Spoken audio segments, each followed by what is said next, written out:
Hello friends, ఈరోజు వీడియోలో AP high court మరియు జిల్లా కోర్టుల ఉద్యోగాలకు అడిగే జీ కరెంట్ అఫైర్స్ నుండి 10 మోస్ట్ ఇంపార్టెంట్ క్వశ్చన్స్ చూద్దాం. Question number 1. ఆంధ్రప్రదేశ్లోని కాకినాడను పుదుచ్చేరితో కలిపే తూర్పు తీరం వెంబడి లోతట్టు నౌకాయానాన్ని సులభతరం చేయడానికి ఏ జాతీయ జలమార్గం నియమించబడింది? ఆప్షన్స్: జాతీయ జలమార్గం 3, జాతీయ జలమార్గం 2, జాతీయ జలమార్గం 1, జాతీయ జలమార్గం 4. కరెక్ట్ ఆన్సర్ జాతీయ జలమార్గం 4. ఎందుకంటే కాకినాడ, పుదుచ్చేరి కలువల మీదుగా సాగే ఈ జాతీయ జలమార్గం 4 పొడవు సుమారు 1095 కిలోమీటర్లు. Next question. సోమశిల జల విద్యుత్ ప్రాజెక్ట్ భారతదేశంలోని ఆంధ్రప్రదేశ్ రాష్ట్రంలోని ఏ నదిపై నెలకొని ఉంది? Options: Penna, Godavari, Krishna. Correct answer వచ్చి పెన్నా. ఎందుకంటే ఈ సోమశిల జల విద్యుత్ ప్రాజెక్ట్ అనేది నెల్లూరు జిల్లాలో పెన్నా నదిపై ఉందన్నమాట. Next question. ఆంధ్రప్రదేశ్ రాష్ట్ర ఆహార శుద్ధి విధానం ఫుడ్ ప్రాసెసింగ్ పాలసీ 4.0 ఏ సంవత్సరంలో ఆవిష్కరించబడింది అని అడుగుతున్నారు. ఆప్షన్స్: 2026, 2024, 2025, 2019. కరెక్ట్ ఆన్సర్ వచ్చేసి ఆప్షన్ 2, 2024. ఎందుకంటే రాష్ట్రంలో కొత్త పరిశ్రమలు ఉపాధి కోసం ఈ ఫుడ్ ప్రాసెసింగ్ పాలసీ 4.0ను 2024లో తీసుకొచ్చిందనమాట మన గవర్నమెంట్. Next question. ఈ క్రింది వన్యప్రాణుల అభయారణ్యాల్లో ఆంధ్రప్రదేశ్లోని తూర్పుగోదావరి జిల్లాలో ఉన్న ప్రముఖ మడ అడవుల పర్యావరణ వ్యవస్థ ఏది? ఆప్షన్: కోరింగ వన్యప్రాణుల అభయారణ్యం, నేలపట్టు పక్షుల అభయారణ్యం, కంబాలకొండ వన్యప్రాణుల అభయారణ్యం, రోలపాడు వన్యప్రాణుల అభయారణ్యం. కరెక్ట్ ఆన్సర్ వచ్చేసి ఆప్షన్ 1 అనమాట, కోరింగ వన్యప్రాణుల అభయారణ్యం. కోరింగ వన్యప్రాణుల అభయారణ్యం కాకినాడ దగ్గర ఉంది. ఇది దేశంలో 2వ అతిపెద్ద మడ అడవుల ప్రాంతం. Next question. ఆగస్టు 2025లో ఆంధ్రప్రదేశ్లో రాష్ట్ర స్థాయి క్రీడా పోటీ అమరావతి ఛాంపియన్షిప్ 2025లో ఏ ప్రదేశంలో జరిగాయి అని అడుగుతున్నారు.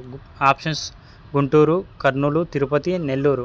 ఆప్షన్ 3, తిరుపతి. Correct answer. రాష్ట్ర స్థాయి అమరావతి ఛాంపియన్షిప్ పోటీలు తిరుపతి జిల్లాలోనే జరిగాయన్నమాట.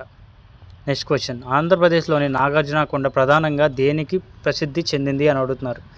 ఆప్షన్స్: విజయనగర రాజభవనం శిథిలాలు, తొలి చోళుల కాలం నాటి రాతి దేవాలయాల సమూహం, మధ్యయుగ ఇస్లామిక్ కోట ప్రాంతం, మహాయాన బౌద్ధ మఠ సముదాయం. కరెక్ట్ ఆప్షన్ వచ్చేసి ఆప్షన్ 4, మహాయాన బౌద్ధ మఠ సముదాయం. నాగార్జునకొండ ప్రసిద్ధ బౌద్ధ క్షేత్రం. ఇక్కడ ఆచార్య నాగార్జునుడు మహాయాన బౌద్ధాయాన్ని ప్రచారం చేశాడనమాట. Next question. భారత ప్రభుత్వంలోని వాణిజ్య మరియు పరిశ్రమల మంత్రిత్వ శాఖకు చెందిన department for promotion of industry and internal trade DPIIT భాగస్వామ్యంతో confederation of Indian industry CII అనేది 30వ ఎడిషన్ పార్ట్నర్షిప్ సమ్మిట్ 2025ను ఏ నెలలో ఆంధ్రప్రదేశ్లోని విశాఖపట్నంలో నిర్వహించింది? ఏ నెల అని అడుగుతున్నారు కాబట్టి options: September, December, October, November. Correct option వచ్చేసి నవంబర్. పెట్టుబడుల కోసం జరిగిన ఈ 30వ పార్ట్నర్షిప్ సమ్మిట్ విశాఖపట్నంలో నవంబర్ నెలలో జరిగిందనమాట. మెయిన్ ఇంపార్టెంట్ టాపిక్ నోట్ చేసుకోండి ఇది. Next question. ఆంధ్రప్రదేశ్ సామాజిక ఆర్థిక సర్వే 2024-25 ప్రకారం ఆంధ్రప్రదేశ్ తలసరి ఆదాయం PCI ఎంత? ఆప్షన్స్: జాతీయ సగటులో సగం, జాతీయ సగటు కంటే తక్కువ, జాతీయ సగటు కంటే ఎక్కువ, జాతీయ సగటు సమానం. కరెక్ట్ ఆప్షన్ వచ్చేసి ఆప్షన్ 3, జాతీయ సగటు కంటే ఎక్కువ. లేటెస్ట్ సర్వే ప్రకారం మన రాష్ట్ర తలసరి ఆదాయం దేశ సగటు కంటే ఎక్కువగా ఉందన్నమాట.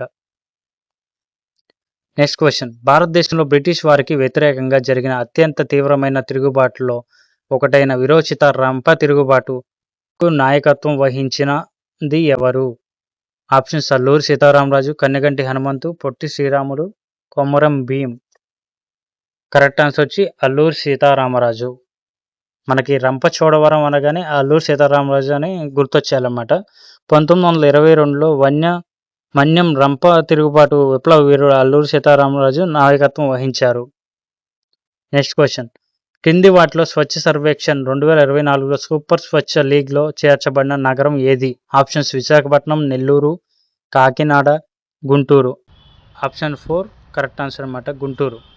లైక్ చేయండి. మరిన్ని ఇలాంటి ఇంట్రెస్టింగ్ మరియు యూస్ఫుల్ వీడియోస్ కోసం మన ఛానల్ని ఇప్పుడే సబ్స్క్రైబ్ చేసుకోండి. Thank you for watching.